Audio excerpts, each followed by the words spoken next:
I'm just going to complete that, start where I left off.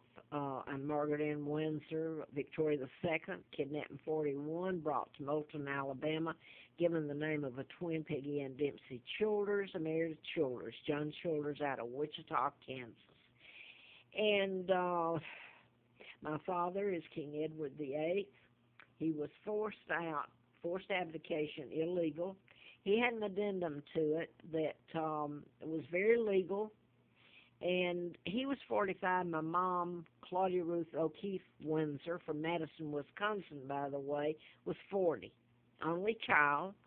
Uh, they won't tell you this. They had my father marrying Wallace Simpson. This is how history, and I look at all the books, and it's a total lie. 99 years still put on my birth, and his forced abdication, he was forced out of office. He was married to my mom. He never even married Wallace Simpson. So anyway, my own uncle, George VI, illegal, helped kidnap me and take down his brother with, this is Roosevelt, appointed Joe Kennedy ambassador. That's JFK's father. They helped in my kidnapping. This is who they call the Queen Mom, uh, uh, Elizabeth Bowes.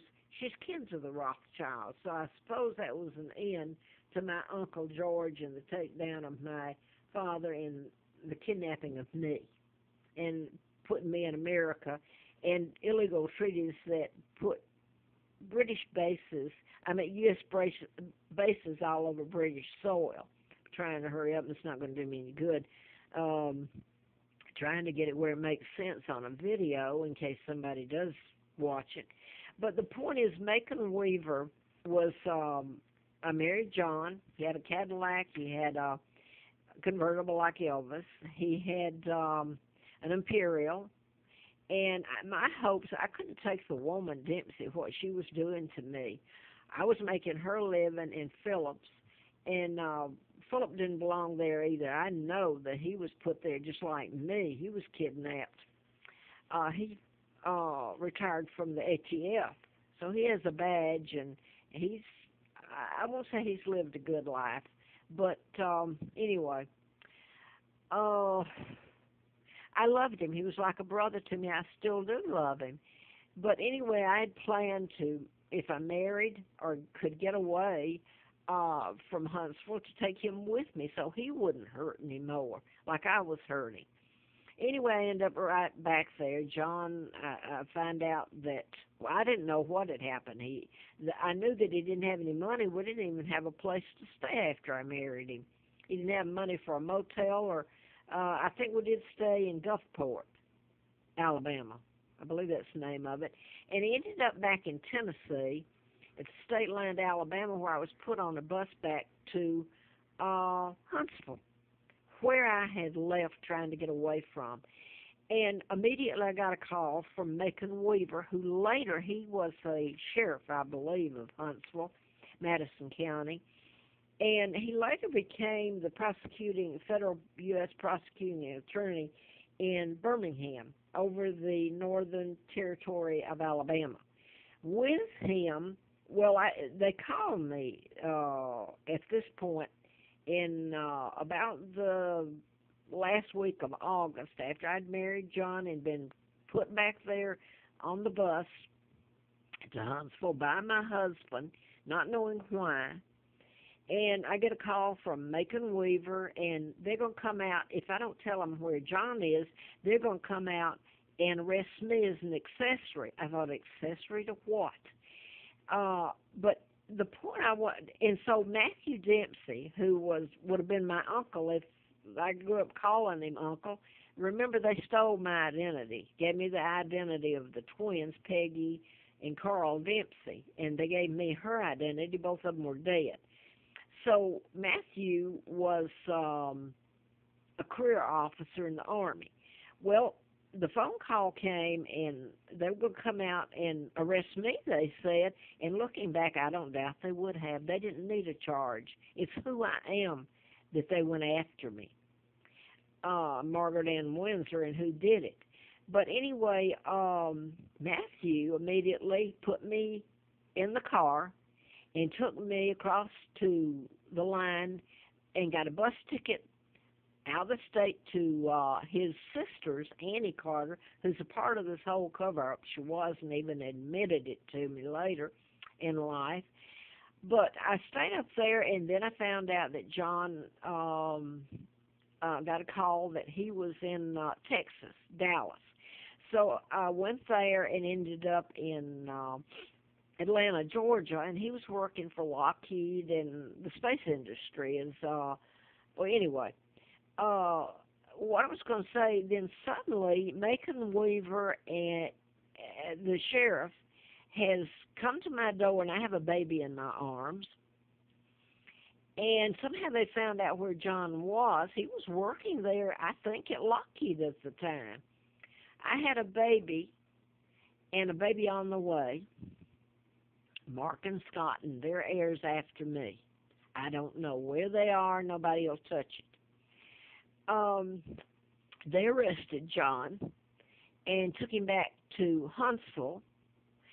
And in the Huntsville Times, they wrote that his name, he called himself Jack Childers, and that was a fake name. Well, John Kennedy called himself Jack. They didn't say that was a fake name. But my point is, they said that they put me in that same article that I was an accessory to him, and he was charged with selling mortgage boat. And I think Archie Hill, who was the Cadillac dealership in Huntsville, who had a lot of power there, had charged him with taking a vehicle across the state line, leased vehicle, which I'm not sure that was legal. My point is, when John went across the state line, I had only known him for a few weeks. So some people will say, well, you shouldn't have married him not knowing him. Well, you should know how I lived and give a care people about what happened to me and the abuse that I suffered as a little child, being kidnapped from a loving home and put on a pigsty farm, and every crime in the book done to me. So I married to get away from the bitch killer and try to help Philip. And here I am being accused of being a criminal and accessory. I was still working at Curl Wholesale Company, bookkeeper, secretary. Anybody could have checked it out. When John left the city and went to cross the state line by himself to his brothers in Orlando and decided they would get married down there and up the marriage date. We were going to be married later on. So he had a ticket out at the airport, and I was flown in and married, and they're going to charge me. Well, I don't doubt they would, because after all this had happened and just before I found out my real name, I did call Macon Weaver. I didn't call Macon Weaver. He was the U.S. prosecuting attorney in Birmingham.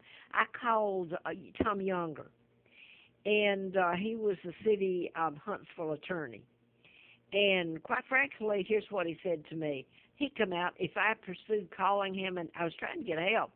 He's the attorney, right, for what was being done to me, that he'd come out and arrest me. Well, and this has been ongoing. The law enforcement will arrest me, and they have, and I haven't committed a crime. I have not committed a crime unless the crime is being born, Margaret Ann Windsor.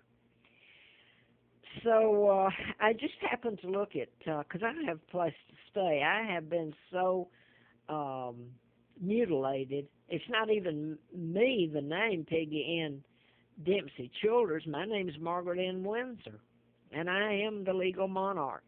So you can see why. But my point is, I just looked up Tom Younger.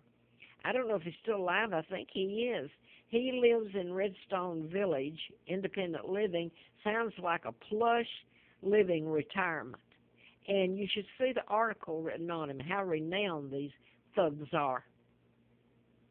I better watch it or they'll have me haul-assed. Excuse me. You ever see all this, America, and you wonder why the 3 people, hostages, were let go from North Korea. And you want to call the leader there a crook and a thug and war criminals. Not one of you have